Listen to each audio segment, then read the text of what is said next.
여러분, 계시록 18장의 천사가 전하는 메시지는 14장의 둘째 천사가 전했던 경고의 확대 그리고 강조입니다. 다시 말해서 요한계시록 14장 6절부터 12절에 오늘날 교회를 향한 세 가지 경고가 나오는데요. 교회가 그 호소를 거절하고 그리고 둘째 천사가 예언한 그 바벨론의 포도주에 취한 상태가 되었을 때 아직도 바벨론 가운데 남아있는 하나님의 백성을 향해서 거기서 나오라라는 초청을 하고 있습니다. 그리고 그 초청은 이 세상에 전해질 최후의 복음이죠. 여러분, 계시록 14장에서 선포되었던 이 세 천사의 복음을 완결하기 위해서 계시록 18장에서 네 번째 천사가 등장해서 회개치 않은 사람들을 위해 쏟아질 그 재앙을 피하라는 최후의 외침을 하게 됩니다. 그리고 이 경고는 늦은 비의 능력으로 전해지게 됩니다. 계시록 18장 4절에서 요한은 하늘로부터 다른 음성을 듣게 됩니다. 자, 이 다른 음성이 누구의 음성일까요? 요한은 예수 그리스도로부터 지금 계시를 받고 있습니다. 따라서 이 하늘에서 들리는 음성, 그것은 당연히 예수 그리스도의 음성이죠. 왜냐하면 그 음성이 하늘로부터 들렸다라고 말씀하셨고 또 당신의 백성들을 내 백성아 그렇게 불렀기 때문에 그렇습니다. 여러분, 요한계시록에서 하늘에서 음성이 들렸다라고 그렇게 언급한 부분들을 찾아보면 1장, 4장, 11장 등에 보면 그것을 하나님의 음성이다라고 그렇게 말하고 있습니다. 그래서 내 백성아 거기서 나오라 라는 이 외침은 선지자 예레미야가 바벨론에 있는 유대인들에 향한 그 호소를 생각나게 합니다. 여기 예레미야 51장 한번 볼까요? 바벨론 가운데서 도망하여 나와서 각기 생명을 구원하고 그의 죄악으로 인하여 끊침을 보지 말지어다. 이는 여호와의 보수의 때니 그에게 보복하시리라. 여러분, 오늘날 하나님의 백성들이 바벨론에서 방황하고 있습니다. 이것은 또한 롯의 이야기를 떠올리게 합니다. 비록 롯이 소돔의 죄에 참여하지는 않았을지라도 그는 소돔과 하나가 되어버렸습니다. 그 도시가 멸망하기 전에 그는 소돔을 떠나라는 재촉을 받았습니다. 마찬가지로 하나님께서는 바벨론이 멸망하기 전에 그곳에서 나오라는 그 최후의 호소를 내 백성에게 하시고 있습니다. 이것은 하나님께로 돌아가는 마지막 기회이고 또한 바벨론이 당할 운명을 피하는 마지막 기회입니다. 그렇다면 예수님께서 직접 바벨론의 그 성도들을 향해서 경고의 소리를 전한다는 것일까? 여러분, 계시록 18장의 넷째 천사는 늦은 비 성령께서 지금 함께 하고 계십니다. 그 성령의 능력으로 복음을 전하고 있습니다. 늦은 비는 어떤 능력이 아니라 비로 임하시는 여호와, 즉 여호와께서 넷째 천사를 통해서 말씀하고 계십니다. 여호와의 능력이기 때문에 이 최후의 경고를 듣는 자들은 얽매였던 모든 사슬들을 다 끊어내고 담대히 주님 앞으로 나오게 되는 대역사가 전개됩니다. 여러분, 하나님의 참된 이 복음의 빛은 세상 곳곳을 샅샅이 지금 비추고 있습니다. 그동안 어느 정도 빛을 받았지만 묶여있던 그런 끈들에 이러지도 저러지도 못했던 많은 사람들이 이 음성에 응답하여 타락한 교회들을 떠나게 될 것입니다. 여러분, 이 진리를 받아들인다는 것은 곧 그들의 생사에 대한 선택을 해야 되는 것입니다. 어떤 이들은 생명을 택해서 예수님의 재림을 기다리며 그분의 모든 계명들을 지키는 그런 사람들과 연합하게 될 것입니다.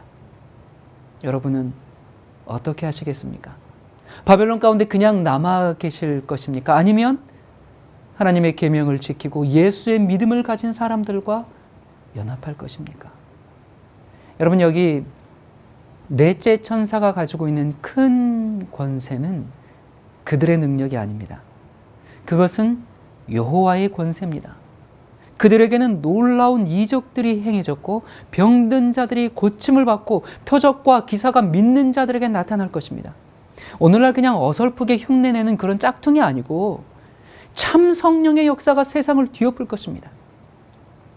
하나님께서 그 일에 함께 하시기 때문에 모든 성도들이 오늘날 판을 치는 그런 거짓 성령과 참 성령을 구분하게 될 것입니다. 두려움 없이 정말 양심의 확신을 따라서 배대한 교회에서 나와 하나님의 계명을 지키는 자들과 연합하게 될 것입니다.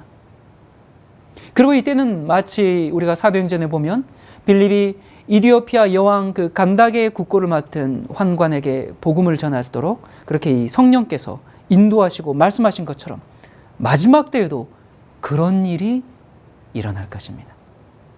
그러므로 여기 계시록 18장 4절에 다른 음성은 예수 그리스도의 음성이고요. 그 음성은 넷째 천사와 함께하는 늦은비 성령을 통해서 세상에 선포됩니다. 자, 여러분, 계시록 14장에 3명의 천사가 등장합니다. 그런데 왜 18장에 또 천사가 필요한가? 그 이유는 세 천사 다음에 넷째 천사가 오지 않으면 복음 사역이 끝이 나지 않기 때문에 그렇습니다. 인류 역사가 끝이 나질 않아요. 넷째 천사의 도움으로 추수 사역이 끝나는 것입니다. 이제 일을 마쳐야 하는데 새 천사로는 일이 끝나지를 않기 때문에 주인이 넷째 천사를 불러오는 것입니다. 자, 여러분, 이 장면 우리 어디서 많이 보지 않았습니까? 어디에서 봤을까요? 마태복음 20장 포도원의 비유에서 본 적이 있습니다. 이 포도원 주인이 이른 아침부터 이제 나가가지고 그 다음에 3시, 6시, 9시에 장터에 나가서 일할 사람들을 불러오죠. 그런데 일이 맞춰지지 않았는데 해가 이제 거의 저물려고 해요. 그러자 어떻게 합니까? 추수를 끝내기 위해서 11시 일꾼들을 불러오게 됩니다. 자, 여기 우리 말씀 한번 보겠습니다. 천국은 마치 품꾼을 얻어 포도원을 들여보내려고 이른 아침에 나간 집주인과 같으니 저가 하루 한 데나리온씩 품꾼들과 약속하여 포도원에 들여보내고 또 제3시에 나가보니 장터에 놀고 섰는 사람들이 또 있는지라 저희에게 이르시되 너희도 포도원에 들어가라 내가 너희에게 상당하게 주리라 하니 저희가 가고 제6시와 제9시에 또 나가 그와 같이 하고 제11시에도 나가 보니 섰는 사람들이 또 있는지라 가로되 너희는 어찌하여 종일토록 놀고 여기 섰느뇨 가로되 우리를 품꾼으로 쓰는 이가 없음이니이다 가로되 너희는 포도원에 들어가라 하니라 저물매 포도원 주인이 청지기에게 이르되 품꾼들을 불러 나중 온 자로부터 시작하여 먼저 온 자까지 삭슬 주라 하니 제11시에 온 자들이 와서 한 데나리온씩 받거늘.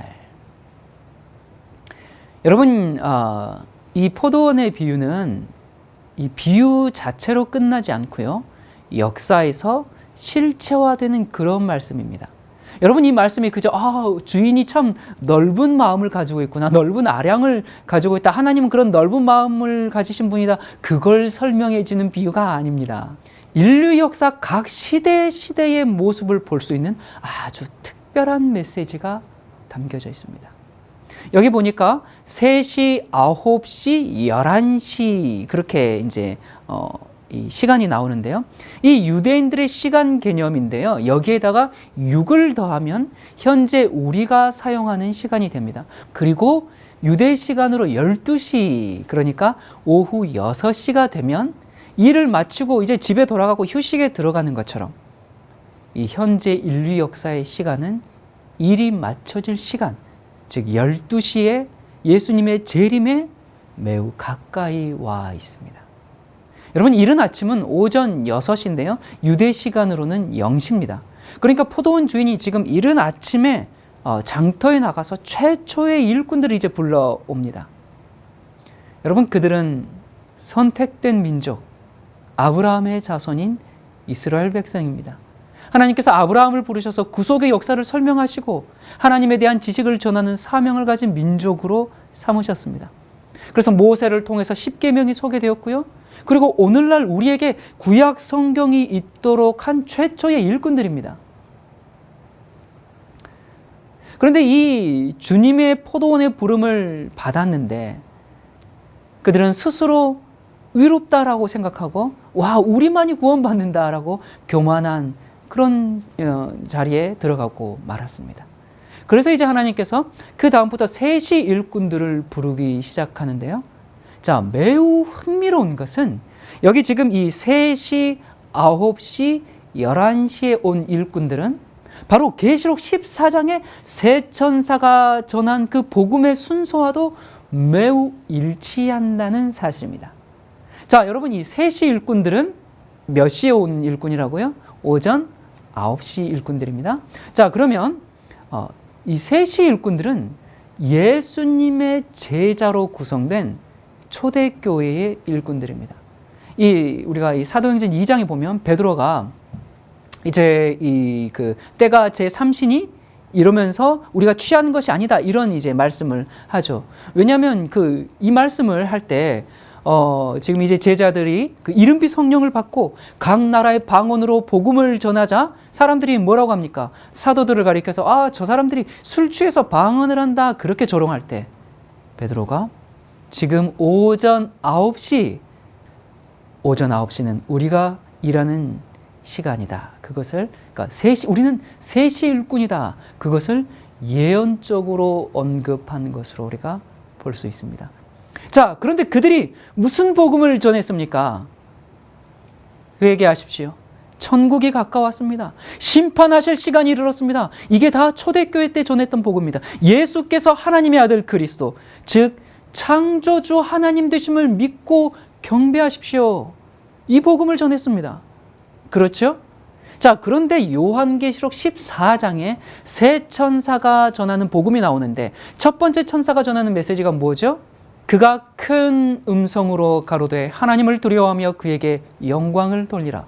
이는 그의 심판하실 시간이 이르렀음이니 하늘과 땅과 바다와 물들의 근원을 만드신 이를 경배하라 하더라. 여러분, 이 초대교회를 통해서 하나님의 아들 그리스도, 즉 창조주이신 그리스도의 복음이 땅끝까지 전파되었습니다. 신약 시대가 열리고 복음이 전 세계에 퍼지게 된 것입니다. 자, 그리고 이제 6시 일꾼들이 등장을 하게 됩니다. 6시는 우리 시간으로 몇 시예요? 정오 이제 12시가 되겠죠? 여러분이 정오부터 오후 3시까지는 하루 중 가장 뜨겁고 일하기 힘든 시간입니다. 가장 어렵고 힘들게 이 시대에 일한 일꾼들이 누군가?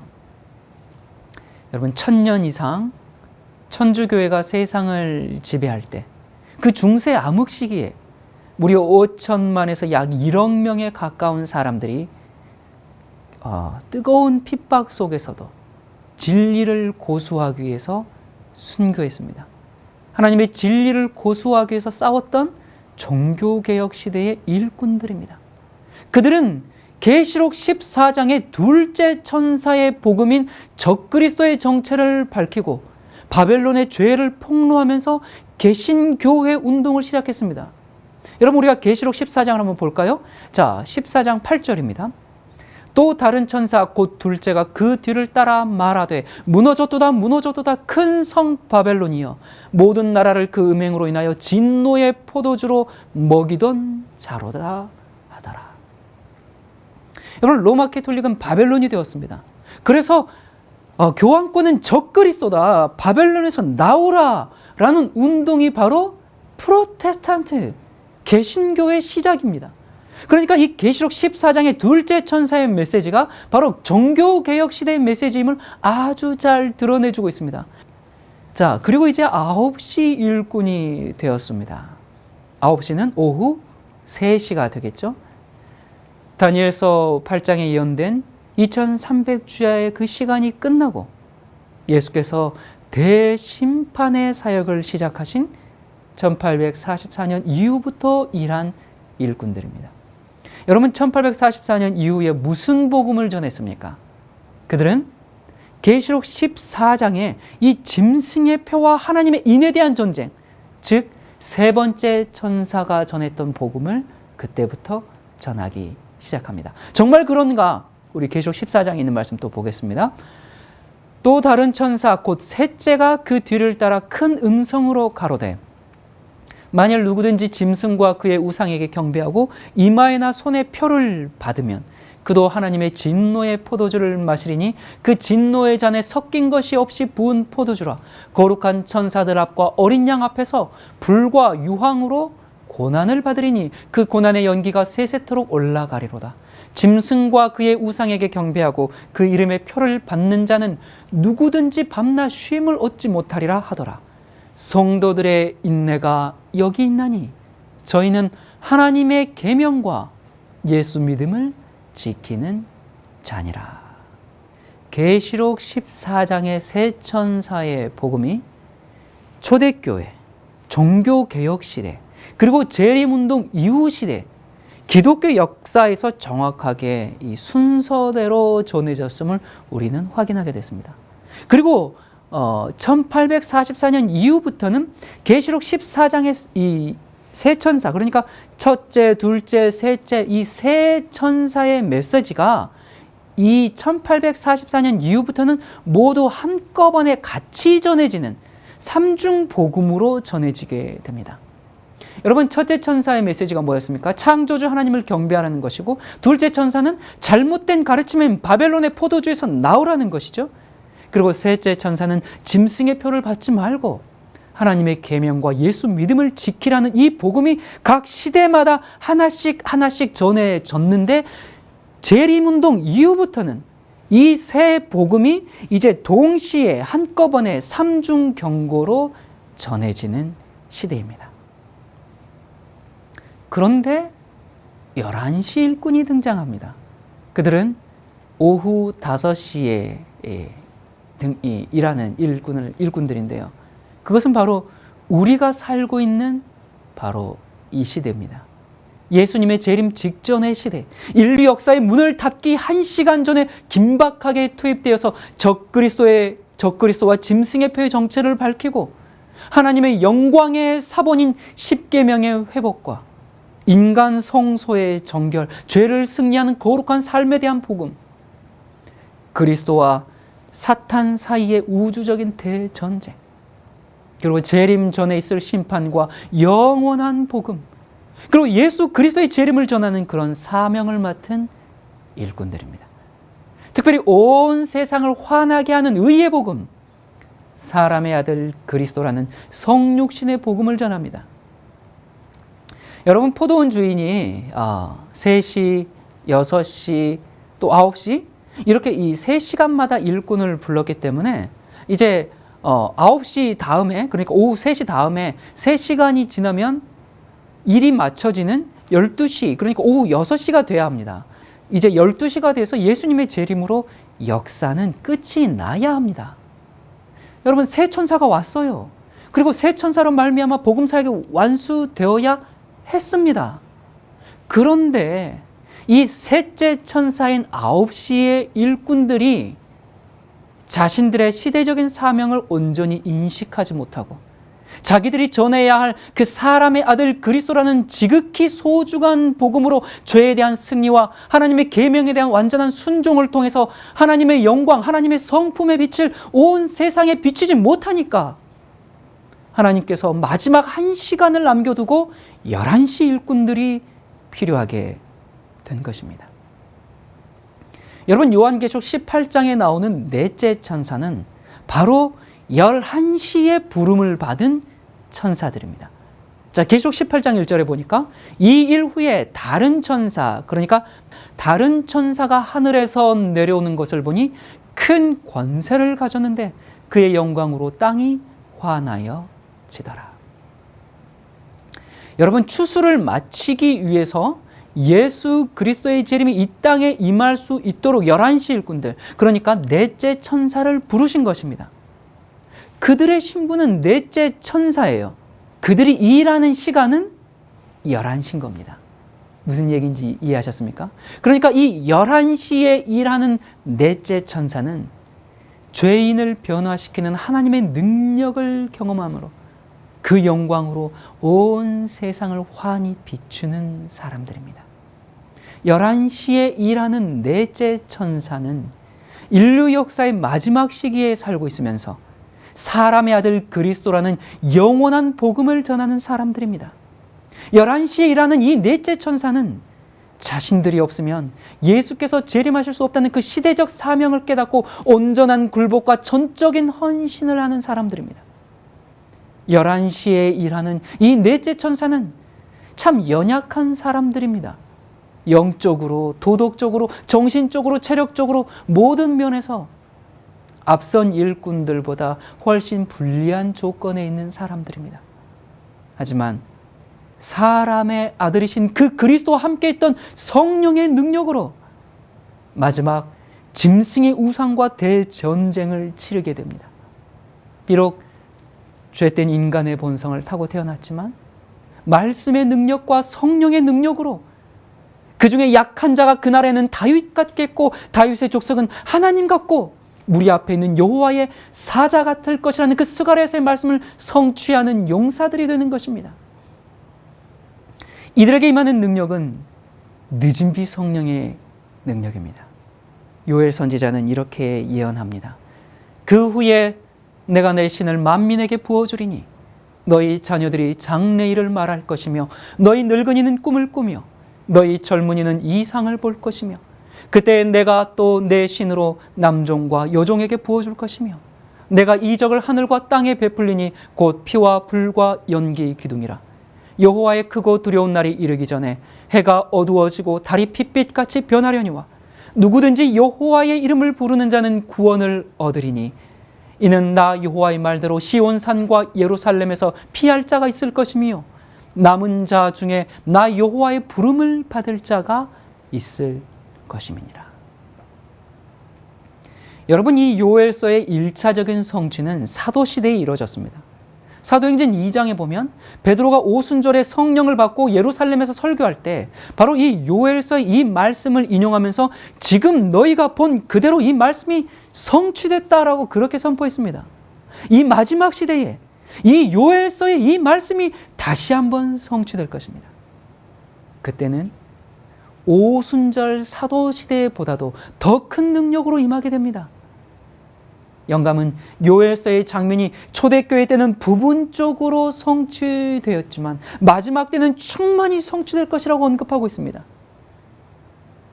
여러분, 예수님의 재림으로 인류 역사가 끝이 나는 마지막 시대에 우리는 살고 있습니다. 사탄은 우는 사자같이 두루다니면서 삼킬 차를 찾고 있는 이 최후의 전쟁 시기입니다. 이러한 때에 11시 일꾼은 사탄의 세력을 무너뜨리고 마지막 종교 개혁을 완성하고 예수 그리스도의 재림과 하나님의 인을 세상에 분명히 전해야 하는 그런 사명을 가지고 있습니다. 그런데 그 일을 위해서는 참 성령의 역사가 필요하고 우리는 그것을 늦은 비 성령이라고 부릅니다. 사도시대는 씨앗의 파종을 위한 이른 비 성령의 시대였고요. 마지막 시대는 곡식을 알곡으로 여물게 하는 늦은 비 성령의 시대입니다. 이른 비가 가랑비였다면 늦은 비는 폭포수처럼 쏟아지는 장대비입니다. 요엘의 이 예언은 사도시대의 부분적으로 성취되었습니다. 이제 그 예언은 지금 이 시대를 사는 저와 여러분, 마지막 백성들에게 보다 더 분명하게 성취될 때에 우리는 살고 있습니다. 사탄은 자기의 때가 얼마 남지 않은 줄 알고 크게 분내어 짐승의 폐환란을 준비하고 있습니다. 그러나 하나님도 이 최후의 전쟁을 위해서 사람의 아들 그리스도라는 의의 복음을 통해서 용사들을 준비시키고 있습니다. 여러분, 용과 싸우는 용사들, 마지막 남은 자손의 특징을 이렇게 설명합니다. 계시록 12장 17절입니다. 용이 여자에게 분노하여 돌아가서 그 여자의 남은 자손 곧 하나님의 계명을 지키며 예수의 증거를 가진 자들로 더불어 싸우려고 바다 모래 위에 섰더라. 여러분, 11시 일꾼은 그 여자의 남은 자손 곧 하나님의 계명을 지키며 예수의 증거를 가진 자들이다라고 얘기합니다. 자, 그렇다면 하나님의 참 백성, 그 남은 자손의 특징과 사명이 무엇인가? 그것을 지금 계시록 14장에서 그 특징을 다시 반복해 주고 있습니다. 우리 계시록 14장 12절입니다. 성도들의 인내가 여기 있나니 저희는 하나님의 계명과 예수 믿음을 지키는 자니라. 자, 그러니까 계시록 12장에서는 하나님의 계명을 지키며 예수의 증거를 가진 자들이라 라고 얘기했고요. 계시록 14장에서는 하나님의 계명과 예수 믿음을 지키는 자들이다 라고 했습니다. 여러분, 이 말씀은 그들의 특징을 한마디로 표현해 주고 있습니다. 그러니까 먼저는 하나님의 백성의 가장 중요한 특징은 하나님의 계명을 지키는 것입니다. 하나님의 계명은 지킬 수 없습니다라는 그 사탄의 주장을 침묵시키기 위해서 예수께서 이 땅에 오셔서 성령과 연합해서 인성과 신성이 연합돼서 온전히 계명을 순종하는 생애를 사셨던 것처럼 마지막 하나님의 백성은 성육신하신 예수 그리스도의 모본을 따라서 죄된 육체를 가졌지만 예수의 믿음을 가지고 성령의 능력으로 계명을 지키는 사람들입니다. 이러한 인성과 신성의 연합의 결과 예수님의 형상을 충만하게 반사하게 됩니다. 그리고 이들의 또 다른 특징은 예수의 믿음을 가진 자들이라고 했습니다. 여러분, 예수 믿음이란 예수님을 믿는 믿음뿐만 아니라 예수께서 가지고 계신 그 믿음입니다. 예수께서 우리와 같은 인간의 본성을 쓰시고 오셨지만 하나님을 온전히 신뢰하는 그 믿음으로 승리하는 생애를 사신 것처럼 예수께서 가지신 그 믿음으로 성령께서 함께 하시면 우리도 그렇게 살 수 있다는 것이 예수의 믿음입니다. 예수님의 믿음이 있어야만 하나님의 계명을 지킬 수 있습니다. 이 예수의 믿음의 그 결론 역시 예수님의 형상을 충만히 반사하는 것인데 그것은 이사야 58장의 남을 위한 삶으로 그 결과가 나타납니다. 자, 그리고 그 여자의 남은 자손, 이 남은 자손의 세 번째 특징을 보니까 예수의 증거를 가지고 있다라고 했습니다. 여러분, 예수의 증거는 계시록 19장에서 예언의 성령이라고 했습니다. 자, 계시록 19장 한번 볼까요? 내가 그에게 경배하려고 그의 발 앞에 엎드리니 그가 내게 말하기를 보라, 그리하지 말라. 나는 예수의 증거를 가진 내 형제들과 같은 동료, 종이니 하나님께 경배하라. 이는 예수의 증거가 예언의 영임이니라. 자, 여기 보니까요. 자, 예언의 영, 예언의 성령. For the testimony of Jesus is the spirit of prophecy라고 했죠. 그러니까 예언의 하나님, 예언의 신, 이 성령의 선물, 이 예언의 성령이 우리가 예수의 믿음을 가지고 하나님의 계명을 지킬 수 있도록 빛과 안내자 역할을 해준다 그 말입니다. 그러니까 이 예수의 증거인 영감의 글이 우리가 예수의 믿음을 가지고 하나님의 계명을 지킬 수 있게 해준다 그 말입니다. 예수의 증거를 가지고 하나님의 계명과 예수님의 믿음을 지키는 모든 일의 결론은 인성과 신성의 연합으로 우리를 신의 성품에 참여하게 해서 예수님의 형상을 충만히 반사하는 것입니다. 여러분은 11시 일꾼으로 부름 받으셨습니까? 11시 일꾼의 사명을 가지고 있으십니까? 여러분 한번 생각해 보십시오. 예수님의 재림 직전에 마지막으로 일하게 되는 그 예수의 증인들, 그들은 품삯을 받기 위해서 일하는 사람들이 아닙니다. 그들이 일할 시간이 너무나 짧기 때문에 그저 하나님께서 자기들을 받아주셨기 때문에 마음에 기쁨이 충만하고 그리스도와 동역자가 된 그 특권을 너무너무나 감사히 생각하면서 겸손한 마음으로 하나님을 의지하면서 열심히 일하는 마지막 백성들입니다. 이것이 마지막 시대를 사는 우리의 정체성입니다. 여러분, 로마의 백부장 고넬료는 이방인이었지만 참으로 경건했습니다. 온 가족이 하나님을 경외했고 또 그는 백성을 많이 구제하고 하나님께 항상 기도하는 사람이었습니다. 그러나 그때 당시의 현대 진리인 하나님의 아들 그리스도에 대해서 알지 못했습니다. 그렇지만 베드로를 통해서 하나님의 아들 예수 그리스도에 대한 가침을 받고 주님을 믿으니까 어떤 일이 벌어졌어요? 제자들이 받았던 동일한 이른비 성령을 받았습니다. 그러니까 우리가 여기서 보면 이렇듯 성령은 준비되어 온 사람들에게, 그러니까 작은 빛이라도 받은 빛에 순종해온 사람들에게 내릴 뿐만 아니라 제자들이 하나님의 아들 예수 그리스도를 깨닫고 이른비를 받았듯이 마지막 시대에는 사람의 아들 예수 그리스도를 믿고 순종함으로 하나님의 계명과 예수의 믿음을 가진 사람들이 늦은비 성령을 받게 됩니다. 그래서 사람의 아들 예수 그리스도는 아무리 강조해도 지나치지 않은 우리 안에 계신 그리스도, 곧 영광스러운 소망이 되어야 합니다. 하나님의 아들이 사람의 아들이 되심으로 사람의 아들인 내가 하나님의 아들이 되게 하시기 위해서 예수께서 성육신하셨다, 그 말입니다. 여러분, 이 얼마나 놀라운 복음입니까? 하지만 이 일은 그냥 이루어지는 것이 아닙니다. 회개, 거룩, 재림.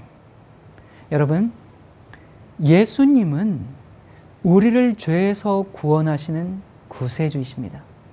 죄인이 이 구세주를 만났을 때 주님의 사랑에 감격해서 그 모본자 되시는 주님을 따라서 살게 되는 것이고, 그 일의 결과는 그리스도의 재림의 날 만나게 되는 것입니다. 이른비의 사역인 구세주를 만남으로 회개가 일어나고, 늦은 비의 빗방울인 모본자를 만남으로 승리하는 거룩한 삶, 사랑을 실천하는 거룩한 삶을 살게 됩니다. 여러분, 이스라엘 성막이 주는 교훈에서 회개는 뜰에서의 역사입니다. 번제단에서 그리스도께서 죽으셨습니다. 거룩함은 성소에서의 역사입니다. 성소 첫째 칸에서의 역사죠. 그리고 재림은 하나님을 대면하여 만나는 성소 둘째 칸의 지성소의 역사입니다. 그리스도인 신앙 경험에서 칭의와 성화와 영화라는 세 단계가 있는데, 회개는 칭의의 역사입니다. 하나님의 죽으심 때문에 회개하지 않을 수가 없습니다. 거룩은 성화입니다. 하나님을 사랑하기 때문에 말씀대로 살 수밖에 없게 됩니다. 재림은 영화입니다. 그런 사람들이 영원토록 주님과 함께 사는 겁니다. 그가 와서 죄에 대하여, 의에 대하여, 심판에 대하여 세상을 책망하신다 하셨습니다. 죄에 대하여라 함은 회개의 역사입니다. 의에 대하여라 함은 거룩의 역사입니다. 심판에 대하여라 함은 그리스도의 재림으로 완성됩니다.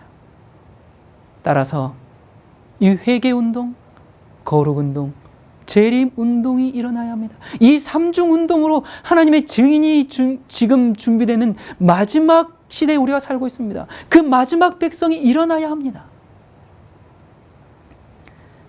11시에 부름을 받은 계시록 18장의 천사들은 진리를 회복시키는 운동을 하는 무리들입니다.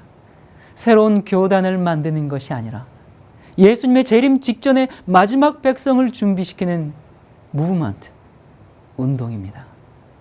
사람들은 마지막 그 운동에 합류할 것입니다. 그 선택이 얼마나 많은 손해와 핍박과 어려움을 가져오게 되는지 알면서도 타락한 교회를 떠나서 생명의 길을 찾아 나설 것입니다. 이것이 바로 마지막 시대에 완성되는 늦은비 성령의 운동입니다. 하나님의 사랑 때문에 회개하게 되고, 하나님의 사랑 때문에 거룩하게 되고, 하나님의 사랑 때문에 재림을 사모하게 되는 운동을 일으켜야 합니다.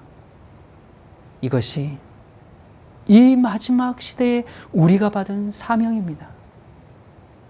나만 회개하는 것이 아니라 나와 가족과 우리 교회가 함께 이 운동에 동참해야 합니다.